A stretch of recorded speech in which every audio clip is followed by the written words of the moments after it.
मोदी जी अपने लिए वोट नहीं, अमित शाह जी को प्रधानमंत्री बनाने के लिए वोट मांग रहे हैं। अगर ये लोग जीत गए तो योगी आदित्यनाथ जी को 2 से 3 महीने के अंदर उत्तर प्रदेश के सीएम पद से हटा दिया जाएगा।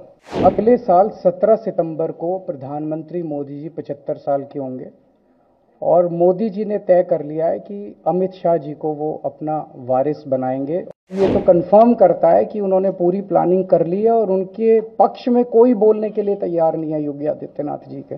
मैं 4 बातें रखना चाहता हूँ। पहले चारों बिंदु बता देता हूँ, फिर उसको डिटेल में एक्सप्लेन करूँगा। पहला ये कि ये चुनाव भारतीय जनता पार्टी मोदी जी अपने लिए वोट नहीं, अमित शाह जी को प्रधानमंत्री बनाने के लिए वोट मांग रहे हैं। दूसरी बात, योगी आदित्यनाथ जी को अगर ये लोग जीत गए तो योगी आदित्यनाथ जी को 2 से 3 महीने के अंदर उत्तर प्रदेश के सीएम पद से हटा दिया जाएगा। नंबर 3, इन लोगों की पूरी तैयारी है, अगर ये लोग जीत गए तो संविधान को बदल के SC ST और OBC का रिजर्वेशन खत्म कर दिया जाएगा।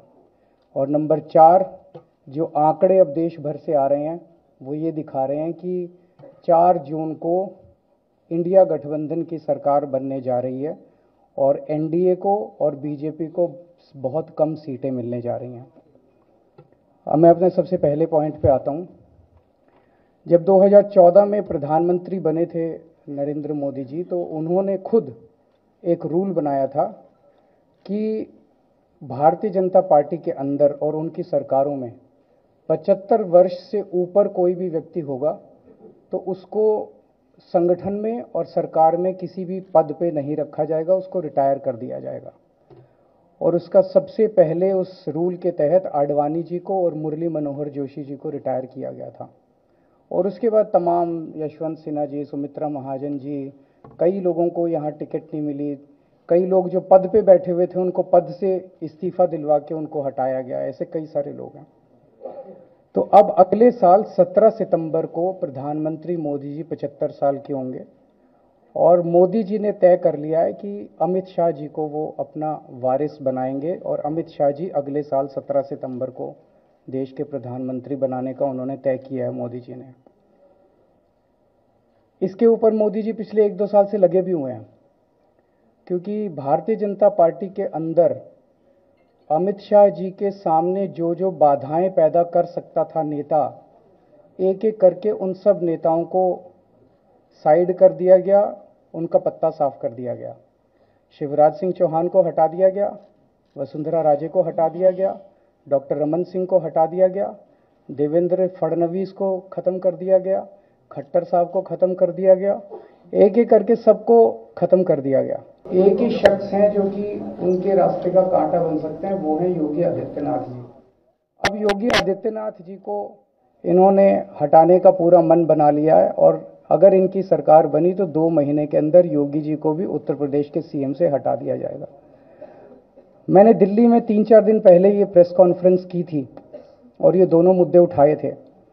जैसे मैंने मुद्दे उठाए थे तो अमित शाह जी ने और उनके कई नेताओं ने अपनी भावना प्रकट की कि नहीं मोदी जी को 75 साल में इस्तीफा नहीं देना चाहिए, मोदी जी को 75 साल पूरा कार्यकाल पूरा करेंगे।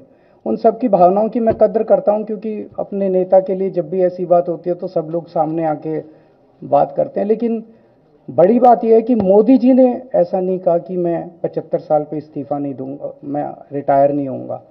उनका अपना बनाया हुआ रूल है और मुझे पूरी उम्मीद है कि मोदी जी का अपना बनाया हुआ रूल है और मोदी जी अपने रूल को फॉलो करेंगे। नहीं तो लोग कहेंगे कि मोदी जी ने ये रूल आडवाणी जी को हटाने के लिए बनाया था, जब अपनी बारी आई तो नहीं। तो मोदी जी इस रूल का फॉलो करेंगे, ये पूरा यकीन है देश के लोगों को कि उन्होंने खुद रूल बनाया तो खुद फॉलो करेंगे। दूसरी बड़ी बात जो हुई कि जब मैंने कहा कि योगी आदित्यनाथ जी को 2 महीने में हटा दिया जाएगा, इस पे अभी तक भाजपा के किसी नेता की टिप्पणी नहीं आई है। 4 दिन हो गए, इसका मतलब ये तो कंफर्म करता है कि उन्होंने पूरी प्लानिंग कर ली है और उनके पक्ष में कोई बोलने के लिए तैयार नहीं है योगी आदित्यनाथ जी के। तो उनका हटना अब लगभग तय है कि योगी आदित्यनाथ जी को उत्तर प्रदेश के सीएम पद से हटाया जाएगा।